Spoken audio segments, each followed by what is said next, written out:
Venus. Bina.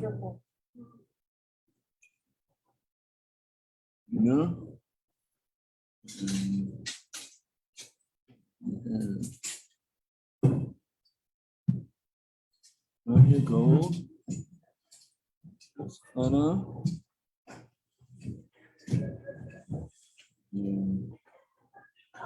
Real. Rachel.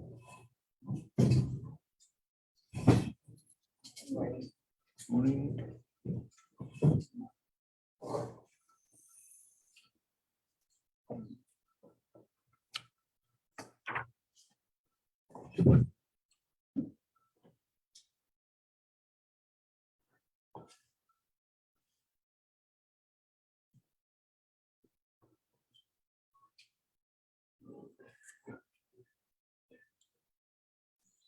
We're on page 287, erasing.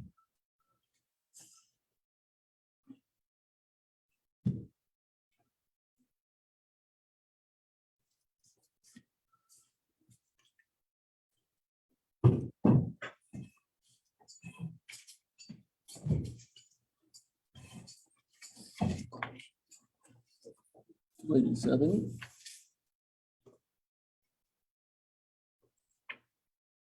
We had the writing that was done in the Mishkan.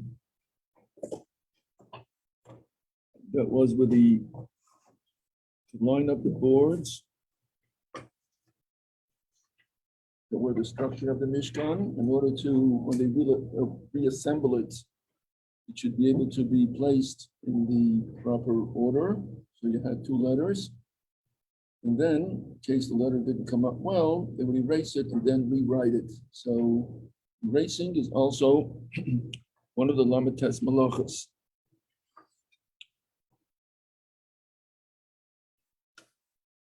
So the Torah prohibition would be erasing in order to write two letters in its place, erasing a drawing until the drawer in its place. And on page 288, rabbinical prohibition would be if you erase something that would not be lasting to begin with, and without intending to write something in its place. So just as when we spoke about writing with not a permanent ink and not a permanent surface, so that was a rabbinic prohibition. The same thing is also erasing something of that sort. So when we spoke about that, there was this plastic, the tablet with the plastic on top, you write on it, you lift up the plastic, it disappears. So doing that would be forbidden on Shabbos, but it's a rabbinic prohibition. Including and erasing would also be tearing letters or tearing a picture that would be included in this halacha, rabbinic. And we're speaking about erasing, that would also include letters that are formed by food. So that would be a birthday cake. So if we have a birthday cake and it says happy birthday on it, what do we do on Shabbos? So it depends how it was written to begin with. So you have when you're ordering a birthday cake and it's going to be for Shabbos, you have to tell them it's a Shabbos cake. And therefore the bakeries here would like either they write it on a chocolate slab. So then what you have to do is just lift up the slab and the happy birthday is still there. Or they put it on a cardboard, the same thing is also as well.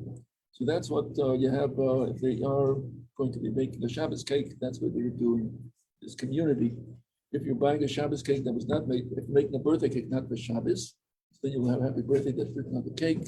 So what do we do then? So you have two options. It's here. One option would be, you want to eat the cake on Shabbos. One option, we don't eat it. Right now we are eating the cake. So now what are our options? How could we eat the cake on Shabbos?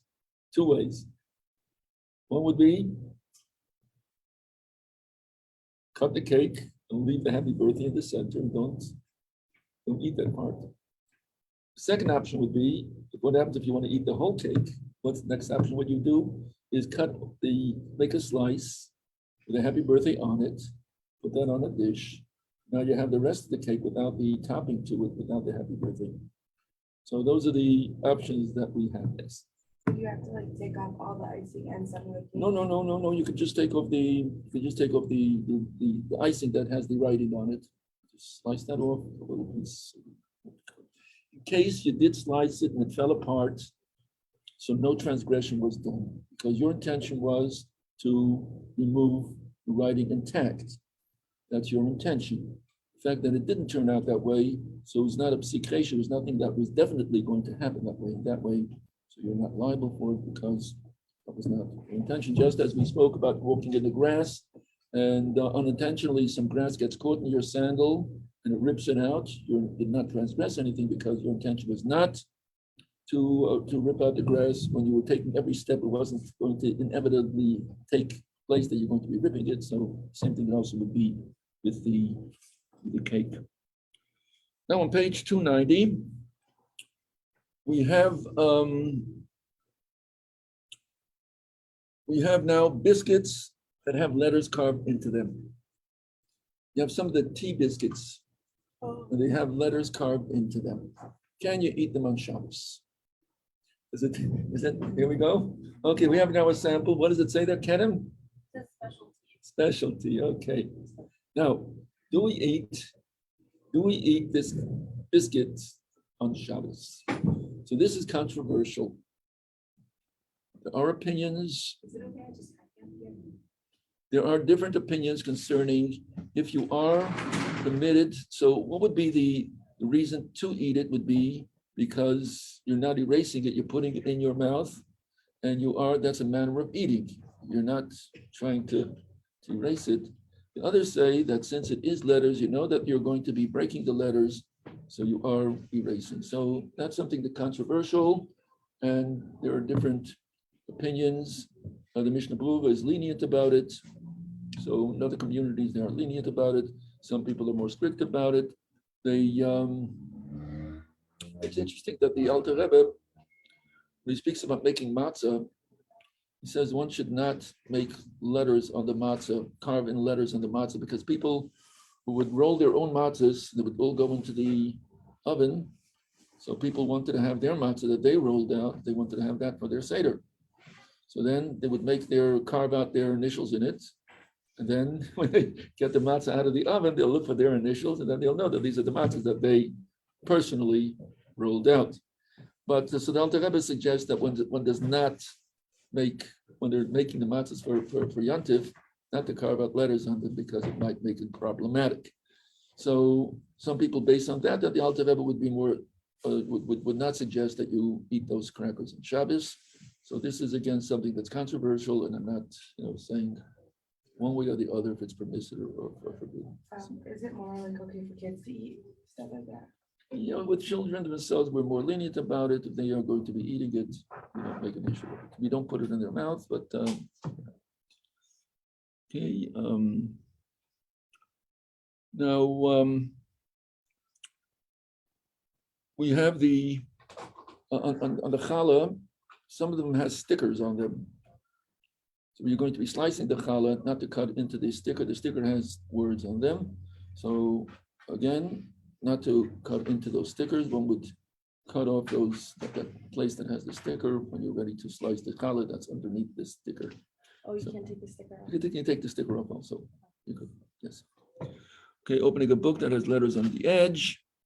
So you are permitted because it's not considered erasing because the letters are there. They're also going to continue to be there, and you could close the book and it's back again. It's suggested not to put a stamp on the edge of the pages in order not to get into that issue to begin with. But the Alter Rebbe says that one is permitted to open, close the book.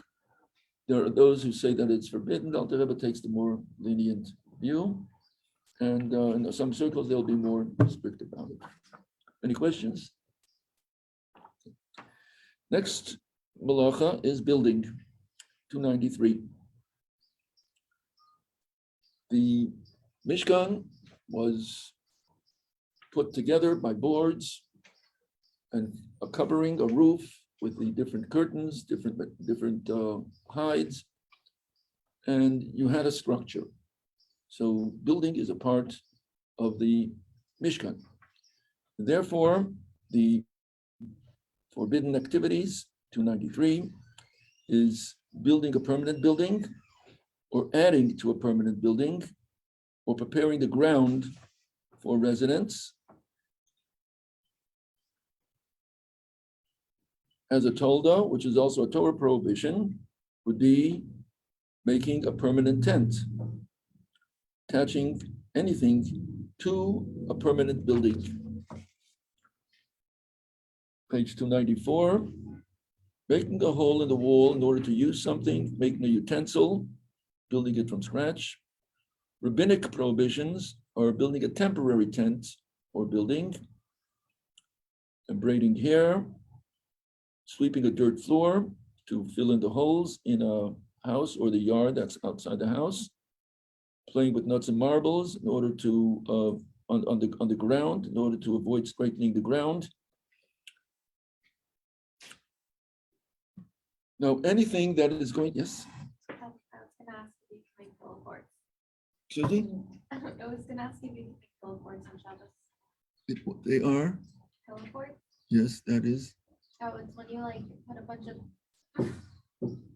when you use like blankets and pillows. And stuff. Oh, okay, you're having the, a pillow fort, okay, now I understand. So this is a temporary tent, which could not be made. However, if before Shabbos, this temporary tent has been opened one handbreadth, in that case, you are permitted to extend or roll back this temporary covering. Now, it would apply to, let's say you have, some people have, so we have now the awning. Can you open the awning on Shabbos? Same would also be a sukkah, has a tarp on it. When you want to use the sukkah, you roll the tarp back. When it's raining, you roll the tarp out. Are you allowed to roll the tarp out when it's raining on Yom Tov? Are you allowed to roll it back when you're ready to use the sukkah? And the same thing is also with the awning. Are you allowed to open the awning? Are you allowed to close the awning? Are you allowed to make your play building, your playhouse, or are you not? So if before Shabbos, and the same thing is also going to be with a carriage that has the awning on top of the carriage. Are you allowed to extend the awning of the carriage? Are you allowed to open up? Or the same thing with the stroller. So all of this has the same rule. And the same would also be with an accordion door. The same thing as with a roof. The same thing would also be with walls. Are you allowed to open up an accordion door, close it back?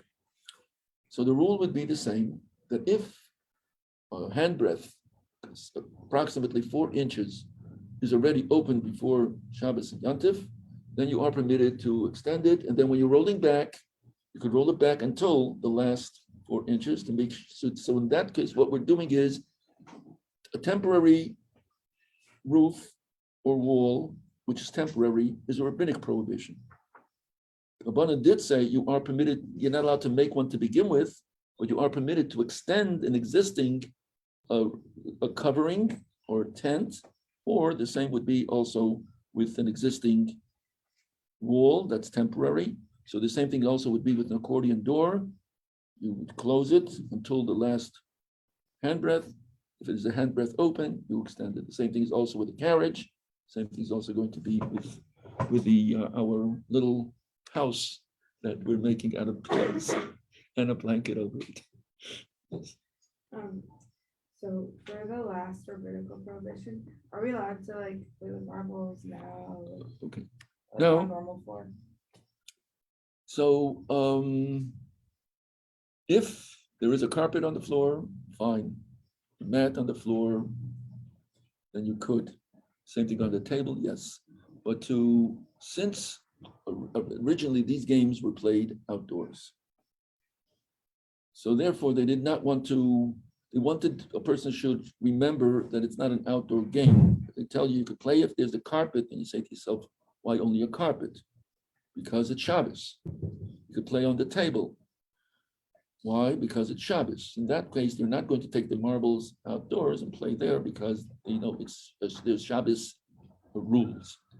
When it comes to these games that are not rolling, for instance, jacks. Does anyone still play jacks? Yeah. Okay, so you're allowed to play jacks on the floor. So that again is not a rolling game, and you don't need a flat surface for it. So jacks could be played. Are there any other games that sort of you just throw up without actually having to roll it on the ground that you need a flat surface? So that would be the same rule. Yes. I have one, maybe two more questions. Yes. What about Legos? Legos. Now, if there are those who make the Legos where they make that as something that's going to be semi-permanent, permanent. In other words, they'll build this extravagant castle. They want that castle to be there, so that you don't really not do it on Shabbos. If it's something that is temporary, you're going to put it together and take it apart. So then, and it may be done. The same thing's also with the Lincoln Logs or those type of games. The same thing is also with blocks. So these games could be played on Shabbos because it's temporary. It's not meant to be there as a building. Also, wow, how is braiding hair? Braiding hair is building in a rabbinic way.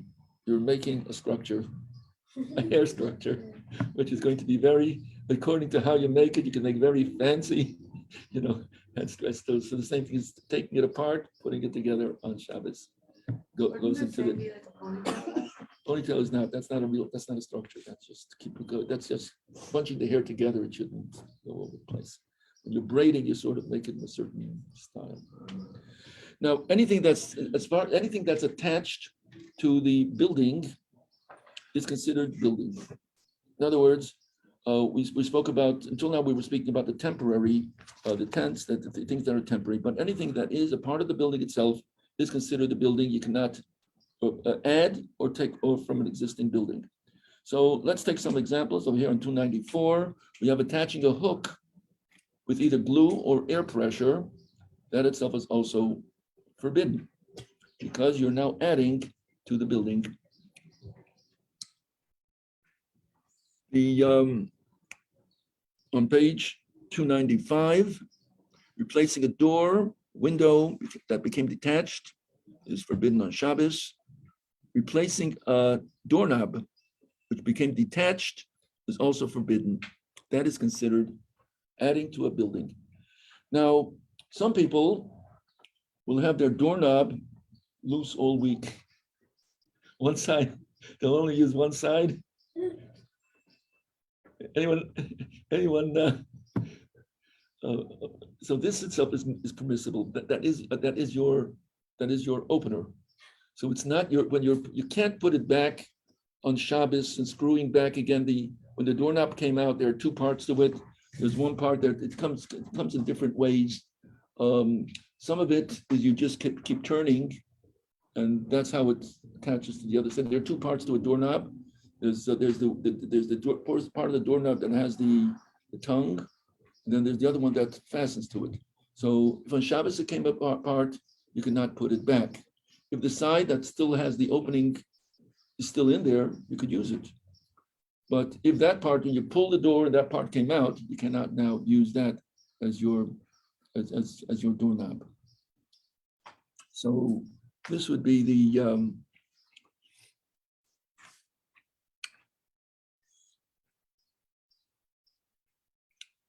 page 296. I'm moving along a little quicker. Today is our last class in Halacha Shabbos. So we'll try to cover as many practical things that I think would apply. Now, what happens if the screw of your eyeglasses came out?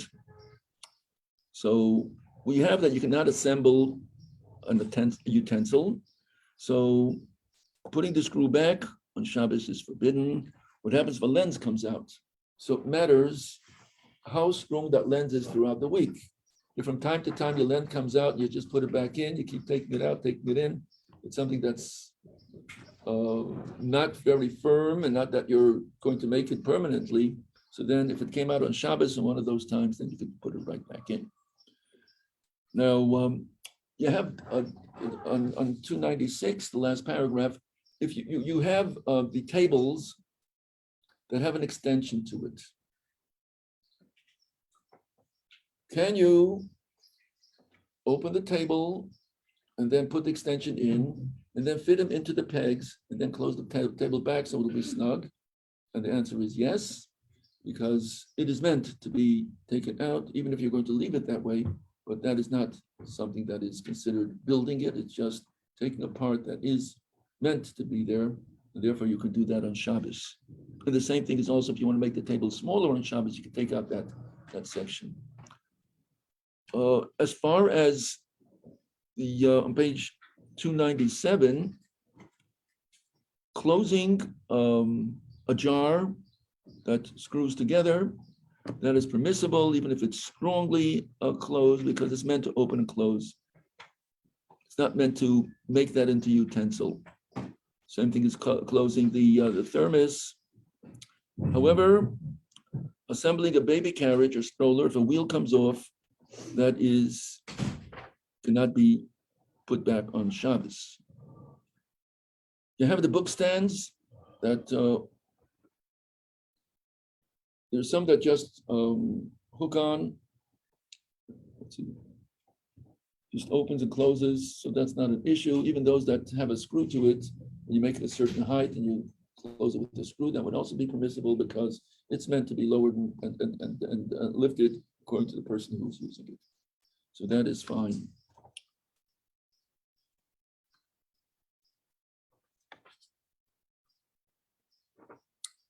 The sweeping the house on 298, you can do that with a soft bristled broom because it is not strong enough. If it were to be an earthen floor, it would not be strong enough to move any earth and straighten the ground.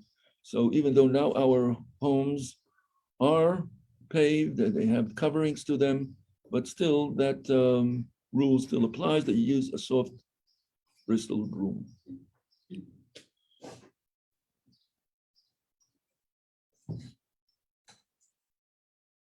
If liquid spilled on the floor, it's permitted to push it with a squeegee.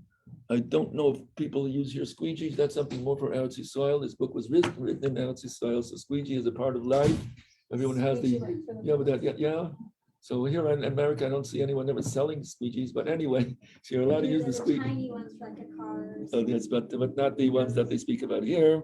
So here you're allowed to push it with the squeegee because the squeegee is made of a nylon that does not absorb, and if it's a small amount of liquid, you could wipe it up with a rag. That one would not normally wring it out on the weekdays. You don't care if it gets wet. If it is a large amount, you could just put something on top of it, but not to wipe it up and carry that which became absorbed with the liquid, because we are concerned about wringing it. Okay. Number 299, hairspray on Shabbos, the hair or wig. If its purpose is to harden the hair and keep their style, so then it's making a little building. So we would not use hairspray on Shabbos. 300, making toys out of paper, making the airplanes, ships, cannot be done on Shabbos. The canopy, a net over a baby carriage is, unless it was opened before, a handbreadth before Shabbos, it cannot be extended.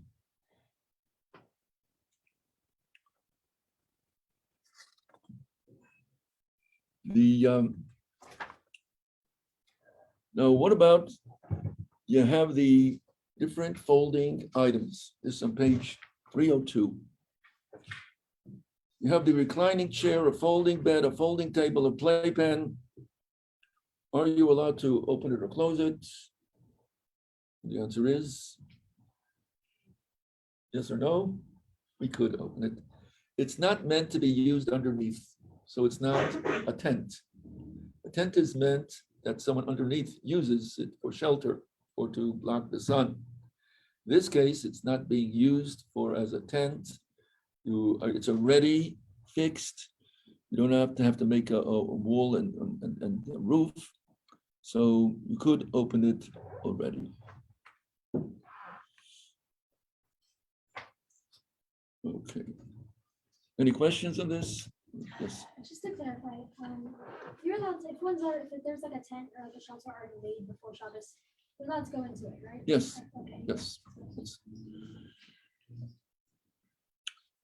Now, if the children want to play in this make-believe house, so if the top is not 3 handbreadths, within 3 handbreadths, so they are allowed to do so. So what they want to do, make themselves a little house, what you could do is take a pole between 2 chairs and then drape something over the pole. In that case, the top does not, it's not a tent because it has no roof. So then that could be done. Okay, so now we solve that that issue. So you're saying take a pole, stick it between 2 chairs and drape something over it? Yes. Okay. Now, as far as to apply assembling utensils, putting together a broom that has that screws together, doing that on Shabbos cannot be done. Opening it, closing it, it's not, because it is assembling, making it into a vessel. Before you assemble it, it's not usable. Putting together makes it into a vessel. That cannot be done on Shabbos. If it comes apart on Shabbos, you could not put them both together. You could use the broom. You use each one by itself. You could use the broom to manually, but not to put the pole back in it. So now, in the same adding, we spoke about adding a hook to a wall is adding to a permanent building. The same would also be if you have the bar that holds towels. So depending on how it's used, if you always, when you want to put on a towel, you open it up, put the towel on, especially if it's going to, in that case, it's meant to open and close. You're not affixing something permanently to the building because it is meant to open and close, take it out. So that could be done. However, if it's something that was meant to be permanent, where you just keep folding the towel over the bar, so in that case, if it comes apart on Shabbos, you cannot put it back on Shabbos because you are affixing something to a permanent as a permanent fixture. Okay.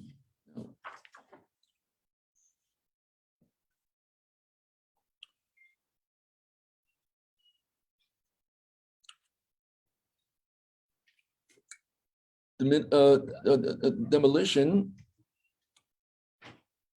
breaking open a door, taking off the hinges, that is not permissible.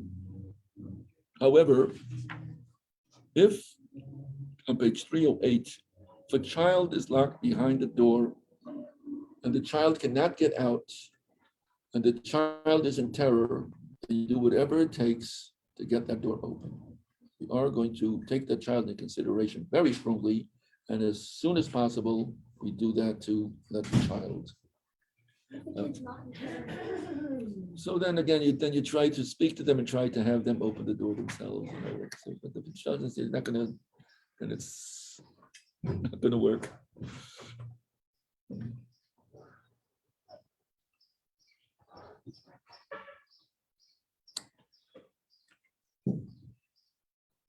With 308 opening cans, it was a whole, I think we covered that at an earlier class, which again, generally cans were used. Opening up a can is making a vessel, and that would be forbidden. Nowadays, people discard the cans. There are those who are lenient about it, but they say opening up partially and then emptying out the contents and throwing away the can. But it's not advised to open up cans on Shabbos. Therefore, it's advised to open up everything before Shabbos. Now, there is something controversial about opening up bottles that have on them a ring, and there's also an attachment of plastic little pegs that are attached to the ring. Are you allowed to break that seal? No ring? It has no. We speak on the bottle. On the bottle of soda bottles, they have a safety seal, and in order to also you have to like break the seal. It's attached to this little ring, and then you have the wine bottles that have it more with a metal top that has a metal ring breaking down. The other ones are plastic. So are you allowed to do it or not? So. If there's words on it? No. So if you look on page 309, on the basis of many authorities, we permit opening beverage bottles on Shabbos without concern that one can create a vessel, a utensil on Shabbos. It's considered an inferior utensil, you're allowed to do so. So in a Chabad, we do take the lenient position that you could open soda bottles and wine bottles on Shabbos. In other communities, they're going to be more strict about it. Why is it allowed? Why is it allowed? Because it's an inferior. You're not actually making a vessel. They would consider that the top of the bottle is a vessel for its own. So when you break it, you're now making it into a cup. So we don't say that. It's inferior. It's not meant to. It's not a cup. No one's going to be drinking from it. What if you do it and your intention is to have it for later, refill it? Oh, no, you could do it. You could use it. Again, it's just going to be just like a bottle that would not have the ring. The same thing, you can open up a bottle and close the bottle. Let's say if there's no ring, you just opened it before Shabbos, and you're opening it and closing it. You could fill it up and pull it again and close it again. You're not limited, but with this bottle that you have to throw it away. Here, we're not throwing away the top. We're going to be using the cover as a top to the bottle, and we're going to use it in its normal fashion. But in other communities, so you have to know where you're going for a Shabbos, and if they are strict about it, they're going to say that you are transgressing the Shabbos. And where did you learn? Which school did you go to? Rabbi Baras. So I just want to make you aware that there is such a difference of opinions. What about corks? Fine, you can take out a cork. But it's kind of destroying the cork, though. No, what happens is it expands. When you take it out, it expands. You can't push it back in unless you take the narrow side and put in the. But you're making a hole in it. That's fine. It's not destroying it. So opening up a bottle, a wine bottle with a corkscrew is permissible. Any questions on this? So now we have making a fire and extinguishing the fire. They start off with extinguishing first, and then they go to the fire. And that would, the Abmalacha is extinguishing the fire of something that's burning, or removing flammable material from a fire, or removing oil from a candle, and diminishing the fire. So as far as a gas stove is concerned, turning it down is diminishing, be turned down on Shabbos. Rabbinic prohibition is to avoid doing something that's going to extinguish or raise the flames. And that would be if there is a window that's next to your candles, your Friday night candles that you lit, and there's a strong wind that is blowing, that when you open the window, the candles will be extinguished. So you cannot open that window until the candle burns down.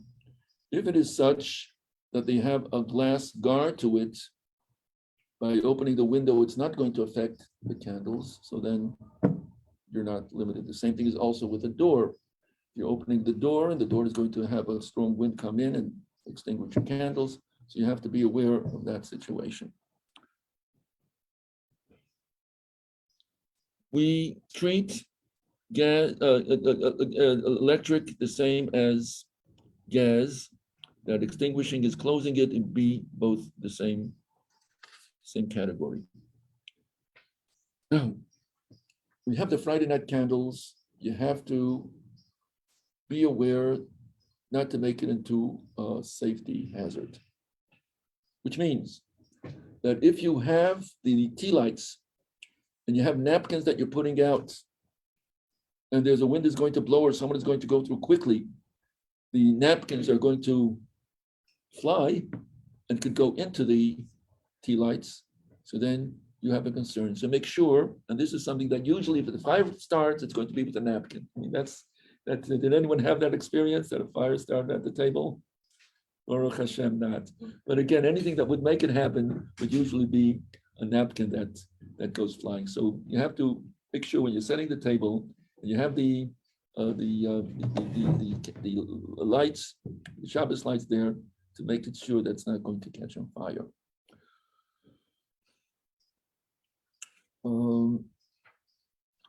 If it falls, if a wax fat candle actually falls onto the tray, then you let it burn, it's not going to be a safety hazard. If it does fall on the table itself, then we get nervous. So what could you do? So here it says that you could shake it off the table, and what you could do if it falls, if it's a tablecloth and it's a slow fire and you're not nervous about it, you could throw it into a place that it's going to burn out by itself, that which would be the sink, that is a dry sink, or in the bathtub, again, depending on what kind of flame it is. We don't want anyone to get burnt.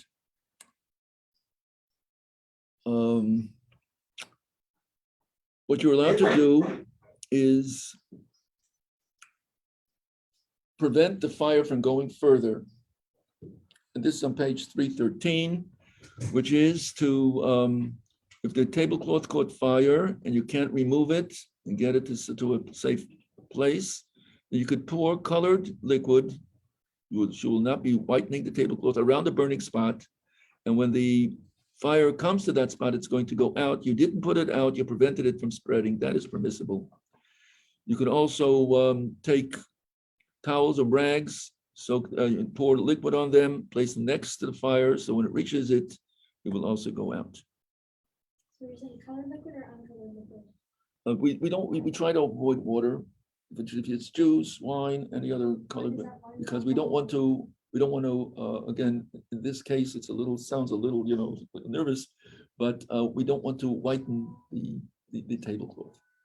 But if it is made out of plastic, so then there is no issue pouring water in the parameter around it, and then when it comes there, it's going to go out. So let's hope it doesn't happen. If there is a safety of a loss of life, you do whatever it takes to extinguish the fire. If it's possible, the place will catch fire. There might be other neighbors that might not escape on time, whatever it takes. If there is a life endangerment, then you do whatever it takes to do so.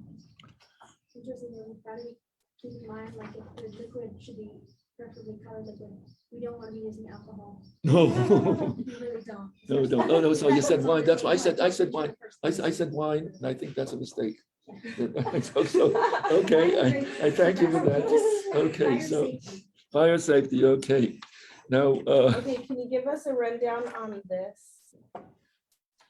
so that The rest of this? so this I'm going to rely that you are going to read the rest. As far as Shabbos is concerned, having a Shabbos, how many make a Shabbos belt, a Shabbos key with keys? Anyone have right now? Everyone, what? You make it a bracelet. You make it, so the key itself has to be a part of the Shabbos belt itself. It cannot be hanging on the Shabbos belt. Each garment is entitled to a belt, so you do not duplicate. If you have a skirt with a belt on it, you do not put a Shabbos belt on your skirt belt, because each garment needs only one. However, you could, any other piece of garment is entitled to a belt to keep it snug, whatever it is. If you have a dress, you can put it on the dress. You have a jacket, you put it outside the jacket. All of these things, or any inner place that you want to keep bunched together, however you want it, and then that could be done. As far as wearing something that there's a possibility that you might carry it, so we avoid that. So people who put things over their shoulders, usually if you get tired enough, you just take it off and you hold it. So that cannot be done. One should, put on the garment fully. Yes. Why can boys carry towels around? You use it as a scarf or use it as a belt. Why is that allowed? You're using, you can have a scarf. So like a towel. You could use it. Towel is a good scarf. It's good for the winter, and for the summer, it absorbs the sweat. Yes. So you can wear anything else on Shabbos? You could wear not one on top of the other. Not one on top of the other. Each garment gets its own belt. So if you have a skirt with a belt on it, you cannot put a Shabbos belt on top of that other belt. But you could put it on another garment. If I put Shabbos belt like underneath and it's a regular belt, like What's on top of that? It's keeping your, so if you have a blouse and you have a skirt. So your blouse could get a belt, your skirt gets a belt. You could decide where you want which one you want. You could have two belts. One is going to be for your skirt, one is going to be for your blouse. That could be. Same thing, you have a jacket. One for your skirt, one for your jacket. That's fine. If you just have a dress, so you would not wear a belt with a dress, you could just wear your Shabbos. so you need to wear one belt On the same, for the same, on the jacket. yes. Yes, so each garment can get their own. Okay, so let me hear a little about what does Shabbos mean to you, and does you feel descriptive? Are you getting in the spirit of Shabbos? Let's hear the class make you more nervous, make you more relaxed. What did these classes do for you? Some people are afraid to go to class because they're afraid to find out what you could and can't do. So be ignorant, but that's not a solution. I liked it because you don't know what you don't know sometimes. So it's good to be aware of like the, like big malachas. You can be like, oh, like I remember when I first realized you can't use normal deodorant. It's like, oh my gosh, you can't spend stuff